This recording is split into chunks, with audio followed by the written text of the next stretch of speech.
4 of the vlog. Today is how to make a perfect latte with BLK. So I've always wanted to do this. It's always something that I've thought, fuck yeah, like I'd love to be able to throw those little love hearts in there or the little bits of the flour, but I've never been able to do it. It's always been really, really difficult. So today is the day that big man Zach at Black Cab is going to show us how to do that. I've been busy this morning, so check out what I've done, and you can come and join me making these lattes in a minute.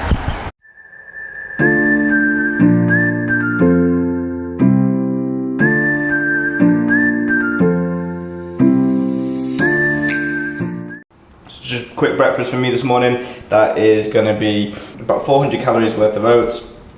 It's going to be 2 packets of the apple and crumble from Dubai. I think the company is called Elephant. I don't know why it's called Elephant, but they taste fucking amazing. 200 calories a sachet, so that's 2 sachets mixed with some whey protein and some peanut butter. The reason why I have it like this, where it's like quite oaty, is because these pieces taste fucking amazing and they're quite crunchy. And I'm a big fan of oats, but I actually really like it like this, especially in the morning. I'm not a big fan of something hot in the morning, so this just takes away the heat, but it's dead thick and clumpy, which I love as well. Looks like a bag of shit, but it's really good.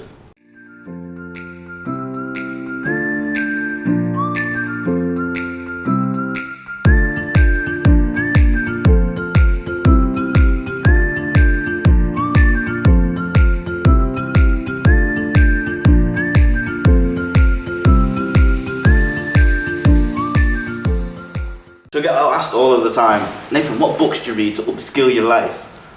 And it makes me laugh every single time, because I hadn't really read a book until I was like in university. Like, I think the first book I ever read was like one of the Harry Potters, The Philosopher's Stone, when I was like literally like 16. Before that, I really hated reading. It was probably in primary school, the teachers were like, you need to fucking read, or you need to do this, and I just didn't like it. My mum is a complete bookworm. Dad hates reading as well, and it was just something that I never did. So people ask me, what are you reading? It still makes me laugh that I actually still read now. So like maybe in the last 3 years, I've probably done 30 to 50 books, which is by my standards is mental. So I'm just going to run you through some of the breaking books that I really loved in the last couple of months, and the reasons why. So I'm a big fan of picking a book based on controversy, perspective, and then like books choose you as well. So like you've got the 3 elements that go into that. I really like looking at topics and finding a different perspective. So if you want a book to find a different perspective, there's nothing better than Charlemagne the God's Black Privilege, right? So as well as that, I'm a big fan of sports as well. So if you want to know about black history and how things are when you're a white person in the world and you've never really understood what racism is, and you've never understood how it is to be a different minority or a different skin color or a different race, check out the books by this one by Charlemagne the God, but also Andre Iguodala's biography. He's a basketball player, all-star, amazing quality talent. But he went through some shit when he was younger, and you just see the diversity, what happens when it is, in America, going through those struggles as a black male, mental, just absolutely mental, the way the police interact with them and stuff like that. Perspective is a wonderful thing, and I think the more we can provide ourselves with alternative perspectives, the more we value our own. So I've chased those, so that's why I've got Charlemagne the God, that's why I've gone for, where's the other book? Andre Iguodala's book. Then I've gone for like Sheikh Mohammed's book, the ruler of Dubai, just to see different perspectives of where people sit, like as well as that Shantaram, which is a book about a guy who escapes New Zealand to move down to India, and you hear about all the culture and how things go. Like cultural and perspective books really hit the spot for me, and it's not something I even considered a passion of mine, but actually I really fucking like them. So that's really good. And then if you're looking for a business one, if you are on here as a FitPro, make sure that you get the $100 million offer by Alex Hormozi. Probably one of the, if not strongest things that has changed what I do and how I do it and view my business as now a business, as opposed to just me having a bit of fun from a coaching perspective. It teaches you how to make a great offer, how to make something that is formidable for people to not say no to, and what offers you can make, what guarantees you can make, how to increase scarcity, how to reduce fearfulness of purchase. Unbelievable. And then I think after that, the next books that I go down the route of is leadership or solving particular problems. So the particular problem that at the moment, if I would have wrote a book in 2019 when I did all the traveling, it probably would have been something like looked like this: how to work on your own. And obviously during the COVID situation, everyone's now popping up with these books left, right and centre. Watch this video, then go to your local bookstore or Amazon, and I guarantee you, like I've just been to the bookstore in Dubai Mall yesterday to get some books, and there's like 12 books on how to work from your home. I could have done that 3 years ago and made a shit ton of money, but this is what the vlog is for, instead of having to read books. But this book is about how to generally work from home, work on your own and be solo, which is going to be incredibly useful. I mean, I think from what I've already read of it, it's kind of a very similar story to what I've got, and we're going to share with you today some of that stuff. But these are some of the books that I would definitely recommend. Happy Sexy Millionaire as well, anything by Vince Lombardi. Anything techie related. Like I love research, and I love if you're a FitPro on here, Alan Aragon research review, Stronger research review, anything by Lamb McDonald. Those ones are going to get you an upskilled as a coach, but these ones are going to upsell you on like how to manage your life. So hopefully that's useful, but definitely chase perspective, chase alternative views on things. Like I've got a book here that I've read called Happy Fat, and the Happy Fat book is basically a book about someone saying that they're happy and fat and they don't care about dieting, they don't care about being in shape, they don't care about the visuals. That's an alternative perspective that I believe. So chasing that is really, really key. And lastly, books will always find you. So if someone gives you a recommendation, read it. Right, so what's the tricks? Well, it's all about the frothing, yeah? Yeah. You gotta know how to froth the milk because you need a texture of it. It's like, you see how watery it is? Yeah. So if you want to do like a good latte art, it has to be properly textured, properly sorted. So let me get the shot and I like froth it and you see how it all works. Yeah, that's good. To like have a twirl, you gotta put the tip on the one in it a little bit. Yeah. So it like move like a tornado or something like that, yeah? Yeah. So if you can like bring it closer to the see it twirl, yeah? Yeah. Something like that. You need that vortex going there. There you go.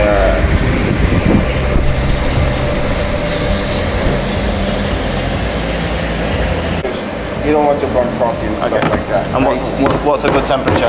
Let's say about 170, 140, depends on how you like your hot coffee. You don't want it too hot, because if it's too hot, it's going to be burnt. Yeah. Yeah. You see the texture now, yeah? You see how glossy it is? Yeah. Perfect. There you go.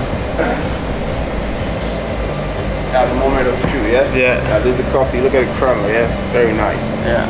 Now you want to start pouring the latte out, you gotta like pour from the top so the milk goes inside. Okay. So it stays below so you can do your latte on top of it.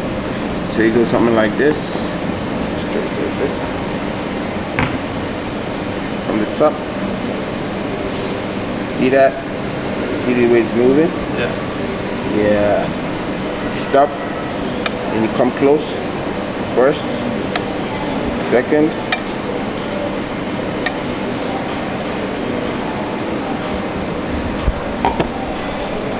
Perfect. My turn to fuck this shit up. This is gonna go badly. I need at least 2 attempts for sure.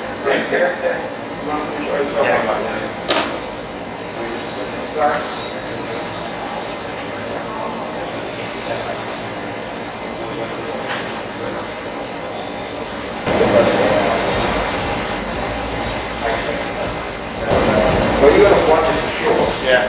See, I actually used to work in Starbucks, but like in a shit one where they didn't have this, they just had this, you just press the button on. So we'll do it just one angle. Yeah.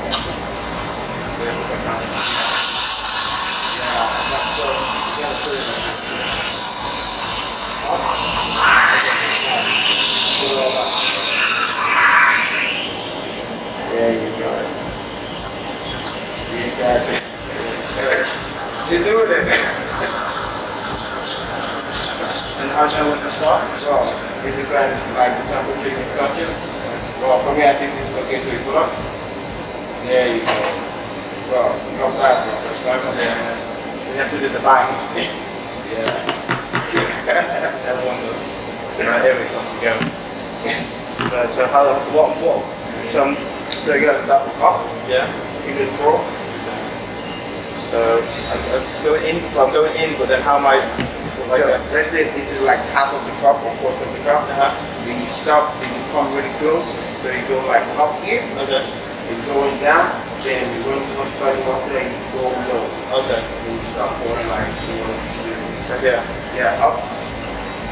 Yeah, just keep pouring, like move. Exactly. Keep pouring. Keep pouring.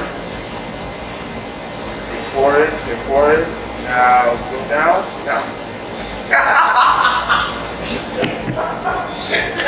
Right. So look at this shit. To be fair, I've been served a couple of those in my lifetime, so I'm not the only shit one. I can't save it, can I, either? I can't just like tip over the top, can I? Alright. Well, that's one done. One more attempt. Let's have I want to taste this anyway. So good. What bean is that? Our husband. Houseman. BLK Houseman is unbelievable. Actually, before I used to come here, I used to buy the beans online in the UK, and then when I seen the place, I was like, shit, I've had beans from there before, and it's unbelievable. So the Colombian, the Guatemalan is fantastic, and the house blend is amazing, right? Take number 2. Some knowledge bombs, go on. So, if you've done this right, the chunky is going under to make it like super thick under, so you can put the other chunks on top of it. It's like a base preparing for the top. Something like that. So you just go in, milk, then you stop. Now you can put the other chunks here. So you get the fluff on top. So effectively, you start high with the milk at the top, so that the milk falls to the bottom, which then gravitates your normal latte. And then as you get closer to wanting to make it look like a fucking piece of art, that's when you start going closer and start messing up the ting. So let's try number 2. Milk's done, didn't fuck up the ting. No, let's try this again. You can show it to camera to see that you're getting better. Yeah, no. Right. So from up top, then from the top, make it drop. Yo! You had it! Oh, I nearly had it. No, I didn't have it. Sorry, look, Paul. How are you, mate? Can I get one latte, please? With 1 brown sugar. Yeah, you definitely don't want one from me, that's for sure.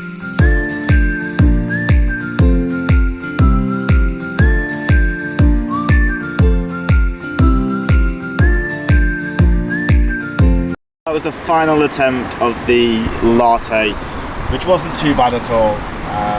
For a second attempt, and after I creamed it off and finished it, it was actually pretty decent. So, lesson learnt today: pour from the top, make the milk really frothy, and then when you're ready to make the decoration on top, that's when you get closer to the latte to decorate it from the foam on top. Very, very interesting. I hope you enjoyed this week's vlog. Short and sweet, but let's make some decent lattes.